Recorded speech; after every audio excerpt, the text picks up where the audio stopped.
ரோட்டில் வரைக்க ஒரு ஐயா ஆடுகள் வச்சுருக்கிறார். ஆனால் தன்னை வீடியோ எடுக்க வேண்டாமா, தன்னை மட்டும் வீடியோ எடுக்க வேண்டாமா, ஆடுகள் எடுக்கலாம் என்ன சொல்லி சொன்னார்.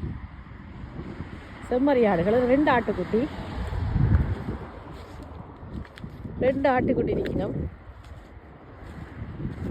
நான் வந்த ஒரு பெரிய ஹைவே ரோட், இந்த ஹைவே ரோட்டில் நான் ஓடி வந்தேன். நாங்கள் ஓடி வர இந்த ஆட்டுக்குட்டியெல்லாம் நின்றுச்சுன்னா அந்த ஐயாவையும் எடுப்பு கொண்டு பார்த்தேன்னா அவர் அந்த இந்த நாட்டு அந்த கலாச்சார உடுப்போடு நிற்கிறார், தலையை மூடி அப்படி.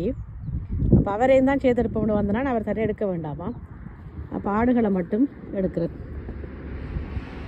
அவருக்கு விருப்பம் இல்லைன்னு எடுக்கக்கூடாதானே, தன்னை எடுக்கவே வேண்டாமான்னு சொல்லி போட்டார். தன்னை போடாத, நீ ஆடை ஒன்று எடுத்துக்கொள்ளுன்ற விருப்பம், ஆனால் என்ன எடுக்காது என்று. வாழா அப்போ ஆடுகளை மட்டும் எடுத்துருக்கிறேன். பாய் பாய்.